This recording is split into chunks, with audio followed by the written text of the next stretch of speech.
Okay, so what I want to do today is cover most of the rest of this. What this involves is when you read the four Gospels, uh, they do not agree on the chronology of events. But if you look at all of the events and it's like putting the pieces of a puzzle together. What fits where? How does when he goes to this place or that place or the other place, what makes sense in terms of chronology? So that's what I've done here. I've tried to make sense of uh, how his ministry unfolded and how he felt about different aspects of what was going on and why he went to different places. So, so just to back up and put us in perspective again. Remember, I said that Jesus' birth occurred probably in the year 4 AD, 4 BC. I'm sorry, 4 BC. He was raised in Nazareth, which is in Galilee, up to the north. And we don't know anything about his childhood. He probably, though, if we go by tradition, he worked with his father, who was said to be, the Greek word is tekton, which can be translated carpenter, but it means somebody who works with all kinds of materials to make things. Okay, so he was probably involved in the building projects that were going on during Jesus' childhood up in Galilee as a result of uh, Herod Antipas, who was the son of Herod the Great. He died the year Jesus was born. He became the ruler of Galilee, and he was building two cities. So Joseph may have been involved in that, especially one called Sepphoris, because that is only 7 miles from Nazareth, and it would have required a lot of workers. So that's probably what he was up to as a young boy and as a young man. He doesn't go down to be baptized by John the Baptist, which is the next big event that the Gospels record, until the year 28. So that would make him 32 years old. At age 32, he is baptized by John down south in Judea, in the Jordan River, right where the original group of Hebrew slaves crossed over into the promised land. So it's as if John is saying that there is a renewal going on of God's people. This is a new era in their history. And at that time, Jesus is anointed with the Spirit of God, which is another way of identifying him as God's chosen Messiah. He's off into the desert to be tempted by the devil. He overcomes the temptations. Then he makes his way back to Galilee and begins his ministry. I think I went over the calling of the first disciples. James and John, Peter and Andrew, and Matthew are the only ones described, but the others were also from Galilee, with one possible exception, and that is Judas Iscariot, the one who betrayed him. some scholars think that the name Iscariot refers to a town in southern Judea. So Judas may have been from down there, but how he became a disciple of Jesus, nobody knows, because the Gospels don't say anything about that. So, but the rest of them are all Galileans, which means they're either, aside from Matthew, who is a tax collector, they're laborers, they're fishermen, they're farmers, they're common folk who live basically a subsistence level. May I interrupt? Yeah, sure. With the question? Yeah. Seeing as how Jesus and John were cousins, and their mothers both were blessed with the Holy Spirit before their children were born, yeah, wouldn't we assume that they would have had contact with each other all through these years, even though he wasn't baptized till whatever, 32 years old? Can we assume that they knew about each other because they were cousins and they weren't far apart geographically? I would assume so, Sharon. Yeah, I would assume so. The only gospel that records anything about that is Luke, and Luke describes how Mary visits Elizabeth, and recall that the baby in Elizabeth's womb jumps, or I forget the exact word, leaps for joy or something. Leaped for joy. Leaped for joy, there you go. So certainly they must have had contact with each other.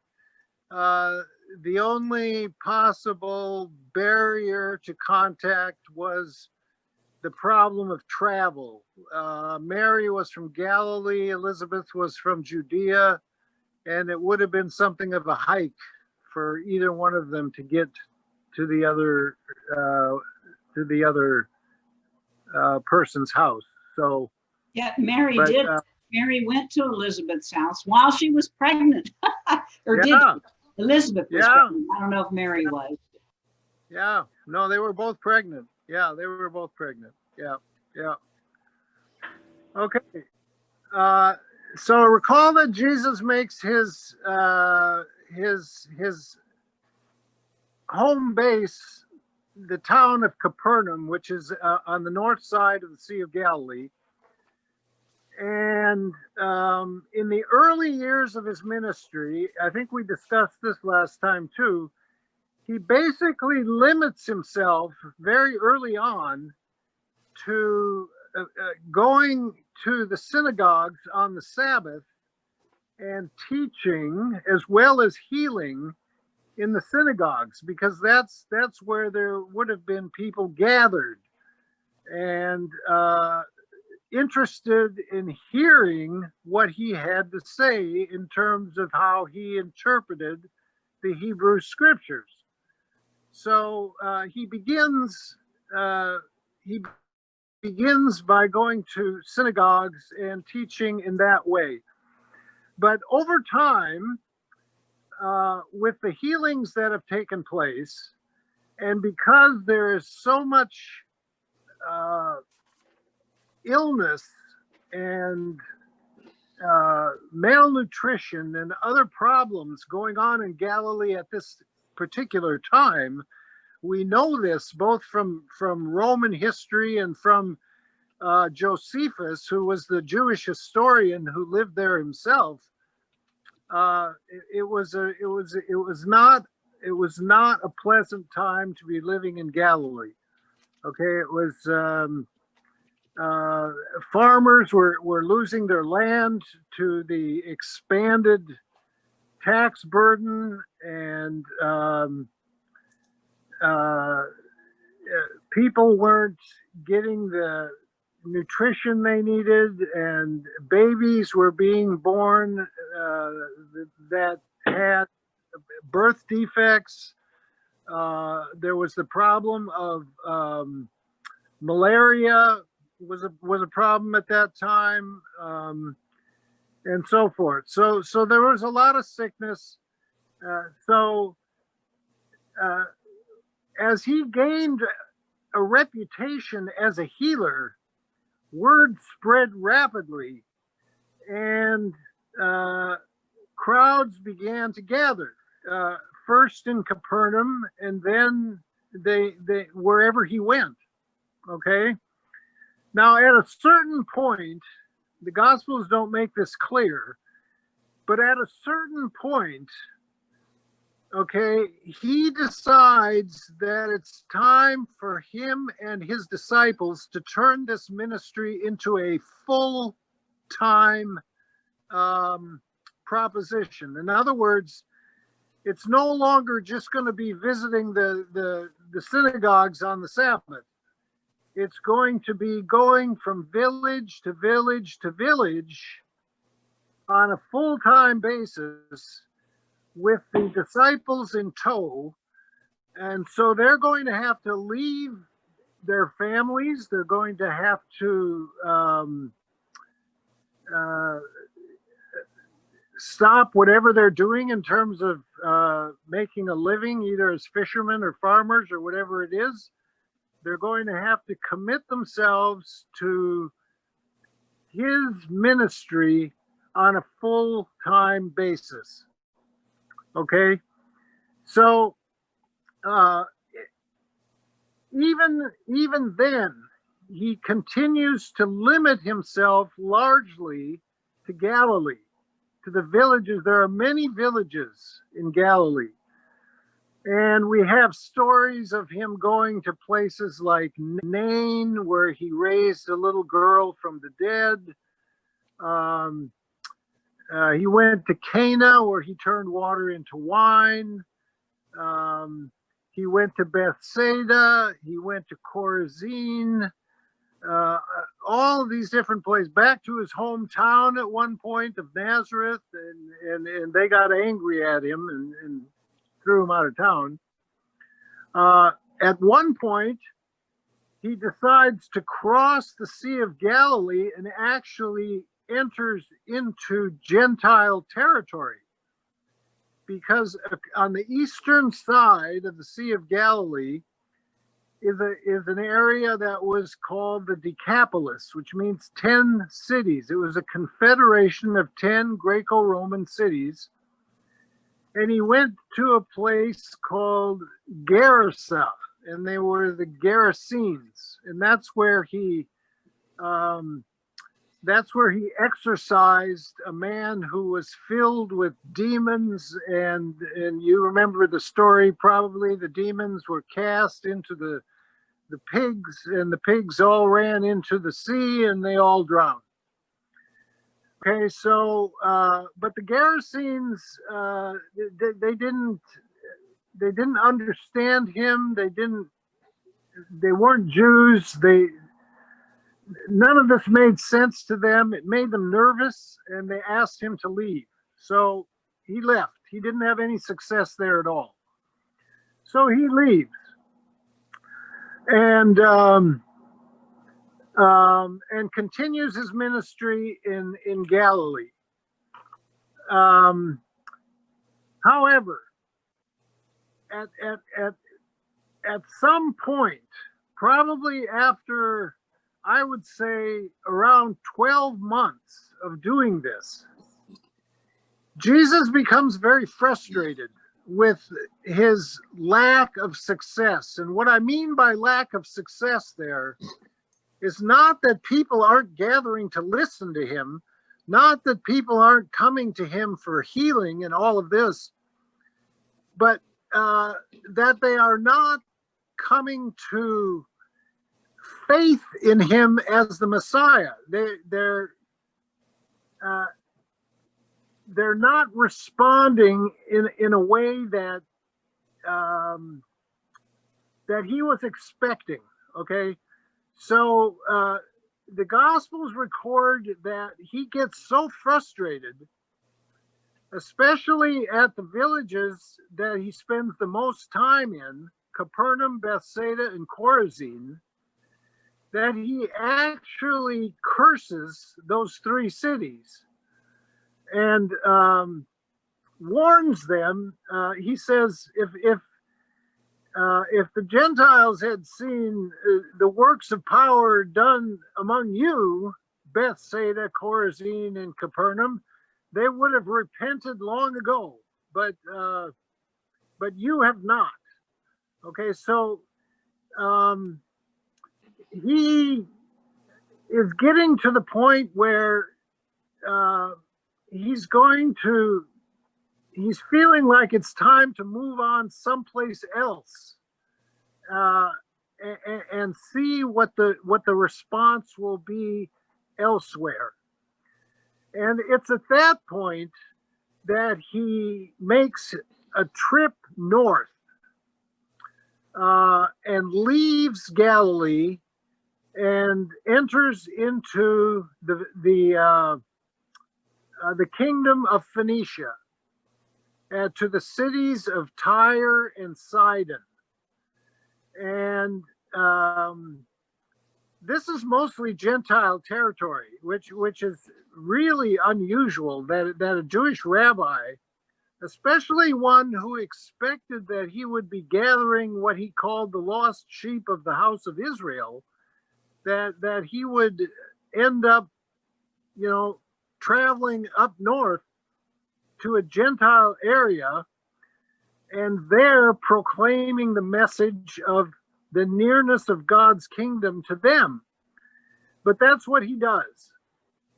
And there's one story recorded where a woman comes to him whose daughter is very ill.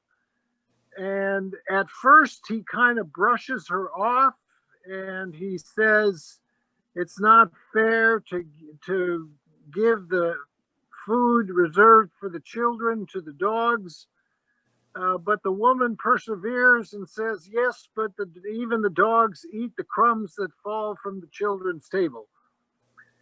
And he's so impressed with the faith of this woman that he heals her daughter and clearly comes to the conclusion that he's going to have as much success with, in some sense, among Gentiles as he is among his own people. So,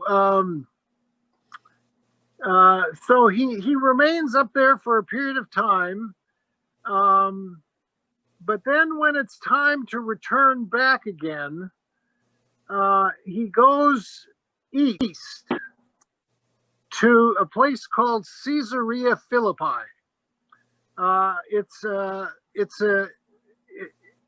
It originally was just a shrine to a pagan god by the name of Pan. Later, it was turned into a city of sorts by ancient standards. Wouldn't be a city by our standards, but by ancient standards. And it was kind of a resort area because there was a spring there. It's a very pleasant place. I visited the place. It's a beautiful area. But he takes his disciples there because he feels that it's time now for them to fess up with respect to whether or not they understand who he is. So he takes them to Caesarea Philippi, and first he asks them, who do people say that I am? In other words, people have been watching what I do, hearing what I say, and what's their response been? What are you hearing? What is the gossip out there in the streets? And the disciples say, well, some say that you're John the Baptist come back from the dead. Some say you're one of the prophets. Some say you're one said that maybe he was Jeremiah or somebody like that. And then he asks the question that he really wanted to ask in the first place, and that was, who do you say that I am? In other words, he wants to know if his disciples have figured out who he is. Not just figured it out, but whether or not, you see, if a person back then were to make a confession that this was the Messiah, what you're saying in essence is that you're in the presence of your Savior. You're in the presence of the one who is going to redeem you. So it's a big commitment to make. And the disciples at first, they just sort of stand there dumbfounded. They don't know what to say. So finally, it's Peter, who's always the first one to react. Peter makes his confession. This is the first confession of faith that is ever made by anyone about Jesus. Peter says, "You are the Messiah, the Son of the living God." And Jesus responds by saying, "Peter, flesh and blood has not revealed this to you, but my Father who is in heaven. And it is upon this rock," remember the word Peter comes from the Greek word Petros, which means rock. "It is on this rock that I will build my church, and the gates of hell will not prevail against it." So now you've probably heard that for Roman Catholics, the way that they interpret that passage is that Peter, who eventually does end up in Rome and is martyred in Rome, they interpret that as meaning that Peter was the first pope, so to speak, the first head of the church. Because Jesus says he's going to build his church on the rock. Petros, Peter. He's the guy upon which the church is going to be built. And so that's how eventually the Bishop of Rome becomes, the Pope or the head of the entire Roman Catholic Church. That takes several centuries, but that's where it begins. Okay, now Protestants, on the other hand, interpret that differently. According to Luther, what Jesus meant when he said, "This is the rock upon which I will build my church," he was not referring to Peter. What he was referring to was Peter's confession.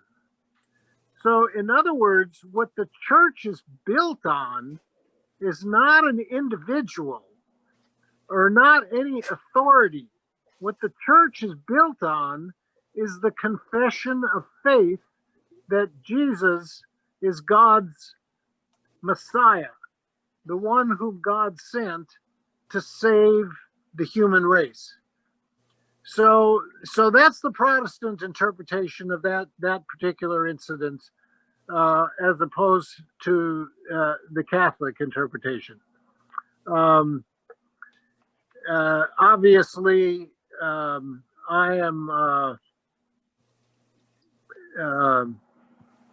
I favor Luther's interpretation because I'm a Lutheran. So that's where I come down. But the Roman Catholics, they do have a point as well. Okay.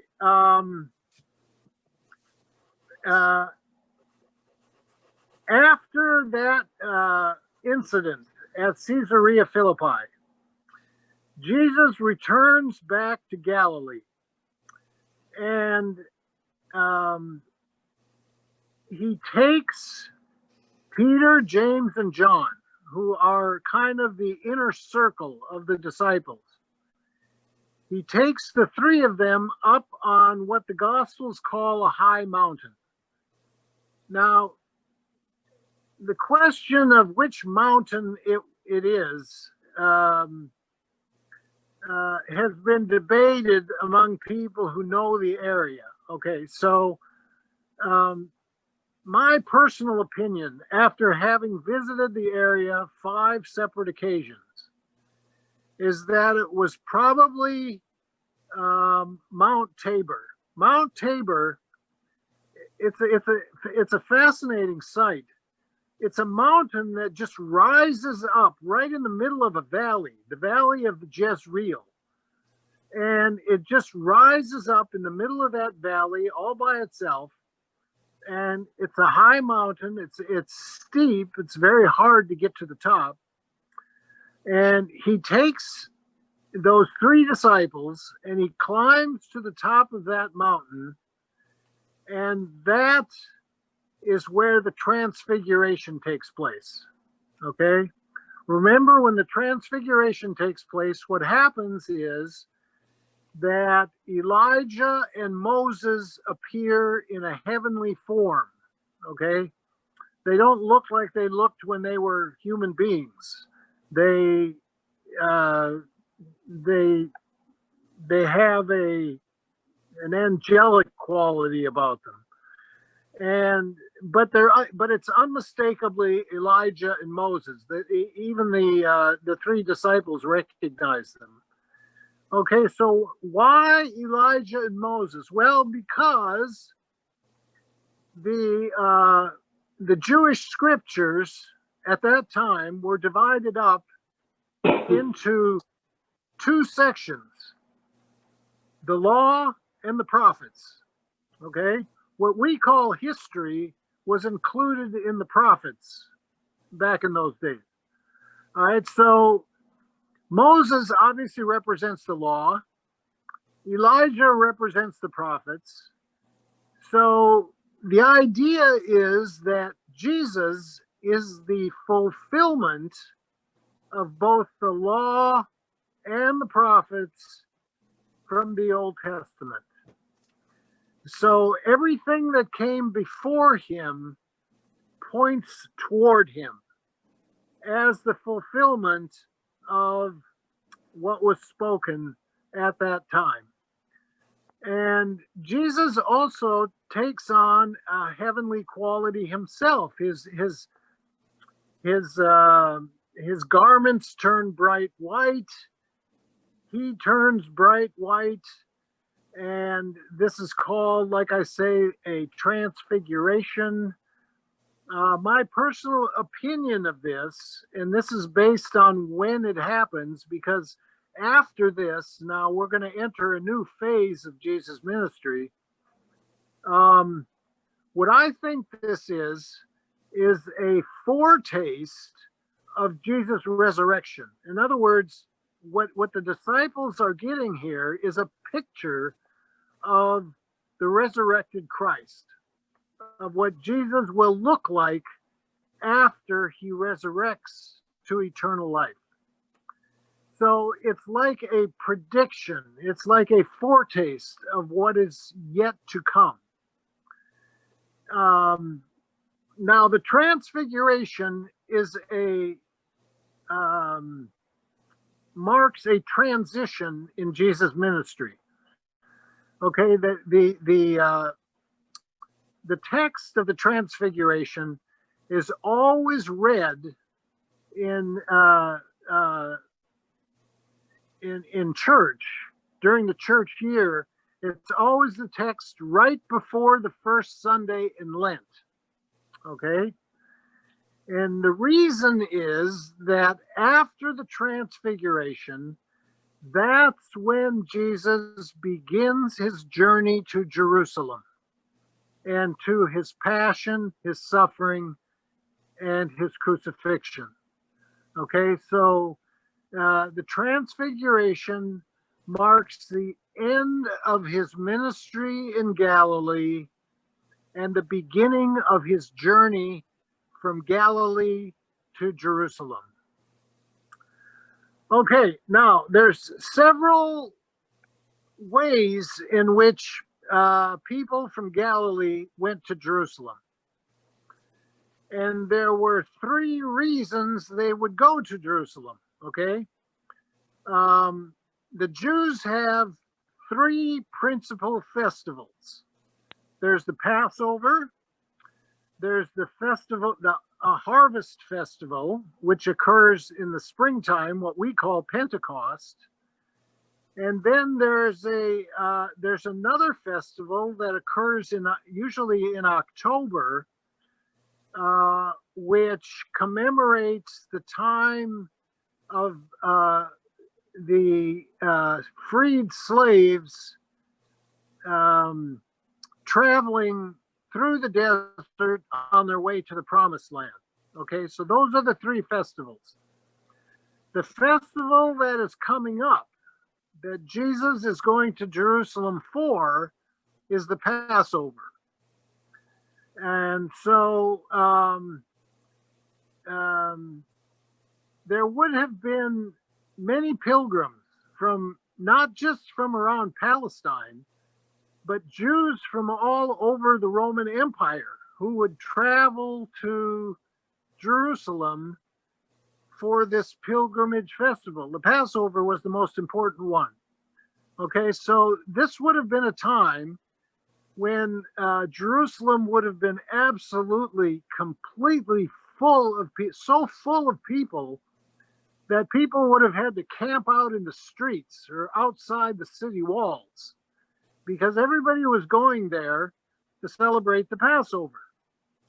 And we're going to talk about in a minute here the trouble that this caused on the Temple Mount.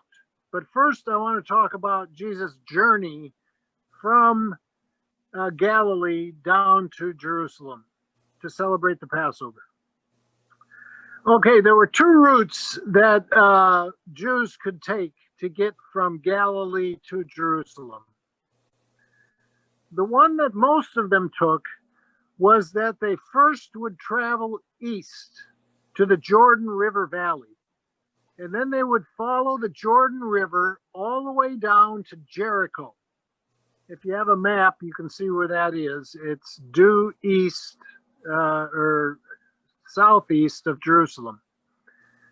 Okay, and the reason they did that is because that enabled them to avoid going through Samaria, which is in the middle of Palestine.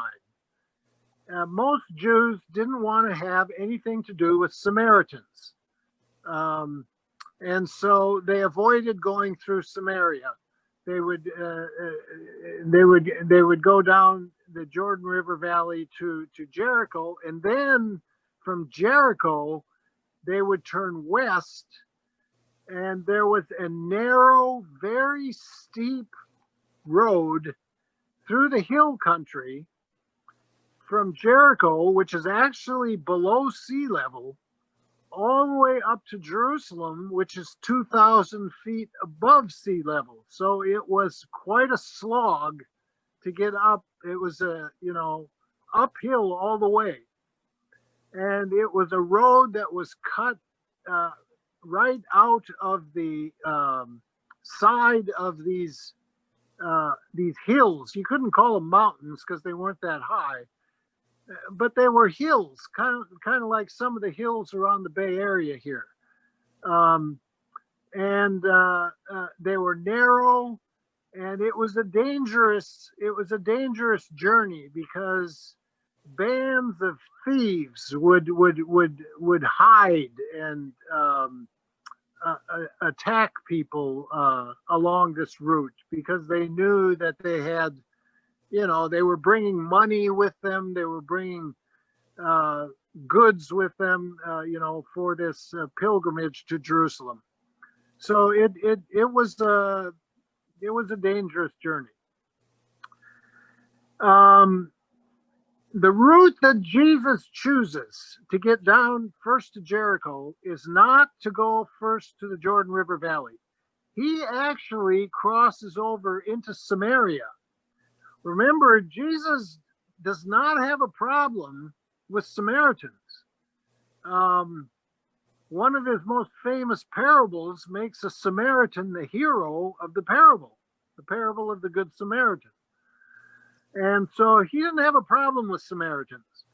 In the Gospel of John, he has a long conversation with a Samaritan woman at the well that was dug way back thousands of years by Jacob.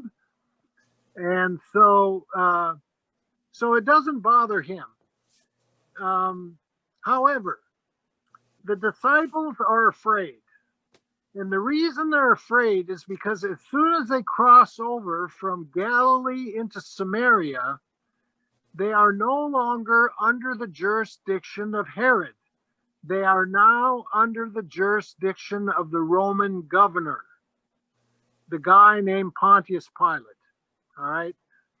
Now, there have been several Roman governors that have been assigned to rule Samaria and Judea during this period.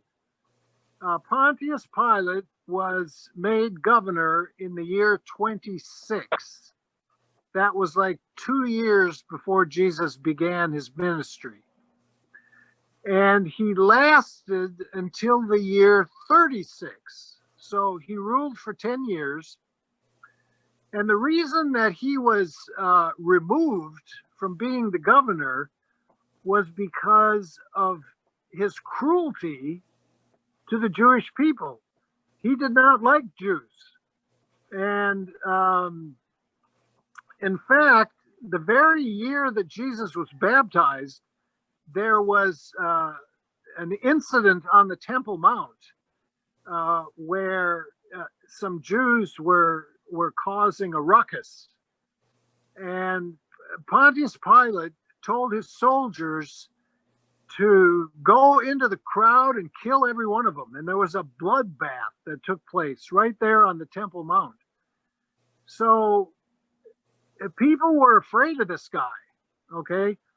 Now, normally, Pontius Pilate lived in Caesarea, which is a city on the Mediterranean coast built by Herod the Great. It's a port city, and it was the finest city in Palestine. But whenever there was a Passover, Pontius Pilate would travel together with his cohort of Roman soldiers to Jerusalem in order to keep the peace, because there was often unrest, especially among a certain party of Jews who were known as zealots. Okay, the zealots were political revolutionaries. They wanted the Romans out, and they were willing to fight to do it. At this point of time, they actually engaged in what we today call terrorism. There was a group of zealots who were referred to as Sicarii, okay? And the Sicarii were people who,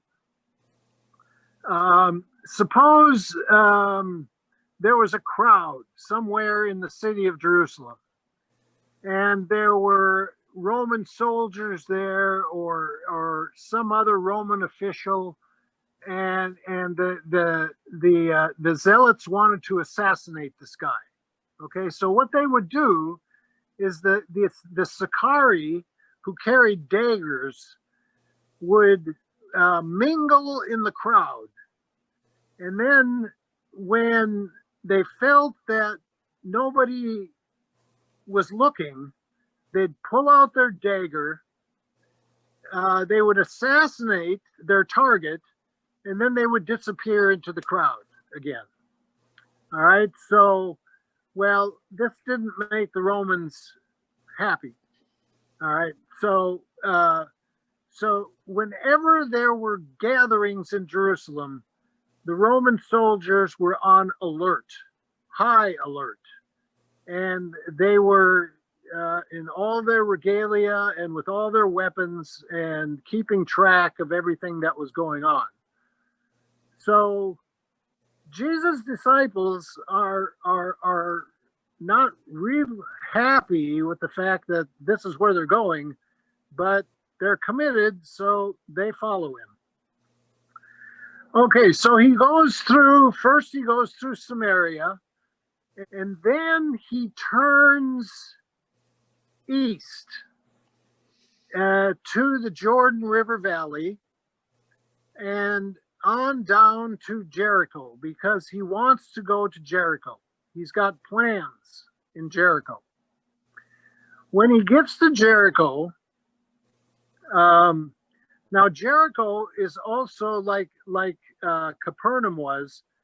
Jericho is a city that's on a trade route. Okay, so there are caravans of traders, people who are carrying goods between north and south, sometimes all the way down to Egypt to sell. So there are these caravans, and where there are caravans, there are tax booths because these goods are taxed as they go from one jurisdiction to another. Now, there is a certain tax collector in Jericho that Jesus has intentions of visiting. And this guy's name is Zacchaeus, little Zacchaeus. Okay.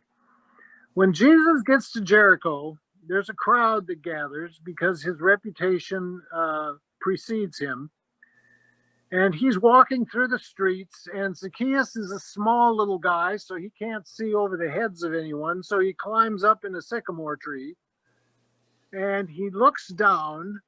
He sees Jesus, and Jesus looks up and he says, Zacchaeus, come down from the tree, for I must go to your house today. Now, Zacchaeus is so flattered that this famous rabbi wants to dine with him that he immediately comes down. He throws a big meal and he says to Jesus, he says, everyone to whom I have defrauded, I will pay them back fourfold. And half of all my money I will give to the poor.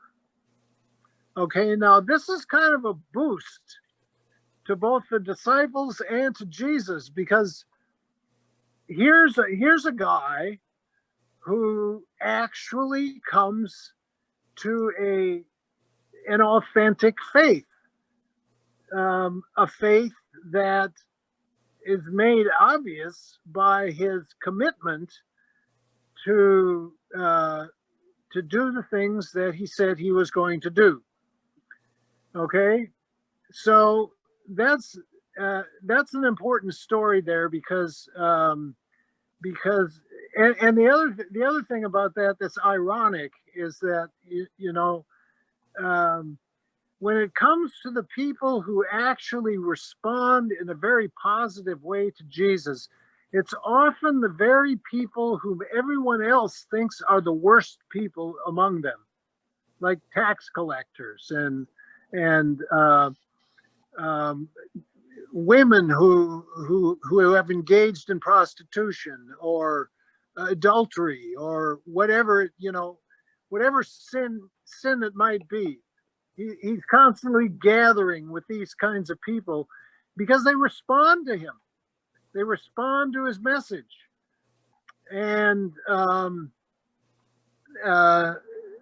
these are often the people who actually are more responsive to what he's doing than anyone else. Okay, now there's one other incident that also takes place in Jericho before he leaves, and that is outside of town, there is a blind man. Okay, now if a person was blind, the only way they could possibly feed themselves was by becoming a beggar. So he's sitting on the road that leads from Jericho to Jerusalem, just inside the city of Jericho. And somehow he realizes that Jesus is passing by. So he yells out, Jesus, Son of David, have mercy on me. And so Jesus turns to him and he says, what do you want me to do for you? and he says, "Good teacher, let me see again." So Jesus tells him, "Go in peace. Your faith has made you well." And the guy can see, he gets up, and off he goes. Okay. So we've got two stories in Jericho, of one of healing and one of a rather dramatic conversion that takes place while Jesus is traveling through Jericho. Okay, from Jericho, he takes that road I was talking about, that dangerous, narrow road that leads all the way 2,000 feet up to Jerusalem, he and his disciples. And actually, their destination isn't Jerusalem quite yet. Their destination is a village called Bethany. Now, Bethany is a few miles to the east of Jerusalem, up on the Mount of Olives, which is a mountain that overlooks Jerusalem. There's the Mount of Olives, then there's the Kidron Valley. Then beyond the Kidron Valley is the city of Jerusalem. Okay, Bethany is a little ways inland from where the edge of the Mount of Olives is. And the reason he's going there is because he has friends there. And those friends are Mary, Martha, and according to John, they have a brother by the name of Lazarus. Now, here's where we get into two separate stories. According to the Gospel of John, before Jesus gets to Bethany, he is told that Lazarus is sick and that he's dying. And Jesus does not respond. He just says, okay, he's sick. And he doesn't do anything about it. They're expecting that he would come and heal him, but he doesn't. Okay. He waits 3 days. Then he gets up, he tells his disciples, we have to go to Bethany. Lazarus has fallen asleep. And the disciples say, well, if he's fallen asleep, he's okay. And Jesus says, no, that's not what I mean. Lazarus is dead. Oh, okay. So, obviously, Jesus had a plan here, right? According to the Gospel of John. Now, this story is not in Mark, Matthew, or Luke. It's only in the Gospel of John. When Jesus gets to Bethany, he meets Lazarus' sisters, Martha and Mary, and both of them are kind of angry at Jesus because he didn't show up in time to heal their brother. Martha says to him, if you had been here, my brother would still be alive. And Jesus then enters into a dialogue with these two women, which they find very hard to understand. Jesus first says, well, your brother will live again. And they say, well, of course, we know that at the resurrection to eternal life. He will rise again like everybody else. And Jesus isn't talking about that. He responds by saying, I am the resurrection and the life. He who lives and believes in me, though he die, will live. And so then he asks, okay, where is Lazarus? And they bring him to the tomb. And he says, roll the stone away. And at first the women object. They say, well, he's been dead 4 days. There will be a stench. And Jesus says, roll the stone away. Okay, so they roll the stone away. And at that point, Jesus cries out, Lazarus, come out. And Lazarus, still with the bandages that they put on him, the burial cloths still on him, comes stumbling out of the tomb. And Jesus says, unbind him and let him go. Now, what John is doing here is two things. Number one, he's telling a story that is predictive of what is going to happen to Jesus. In other words, he is demonstrating that Jesus has power over death itself, and that therefore, when Jesus will be put to death, that will not be the end, because he too will rise from the dead. That's the message. But the other thing that's going on in the Gospel of John is that the authorities find out about this miracle, and they become extremely nervous that Jesus, when he enters the city of Jerusalem, is going to, have such an enormous response from the common people that it's going to cause a riot. And then the Romans will come down on them, and there will be another bloodbath. So it's at this point in the Gospel of John that the authorities in Jerusalem, the Jewish authorities, decide that they are going to engineer an arrest and eventually an execution in order to save them from the possible problems that Jesus might cause. Okay, I see we're at 12 o'clock now. I just want to finish this with the story as it's told in the other three Gospels. In the other three Gospels, what happens is Jesus visits the home of Mary and Martha. Lazarus is not mentioned. And in those Gospels, Mary comes with this very expensive ointment that is used to that is used to anoint bodies for burial, and she anoints Jesus' feet.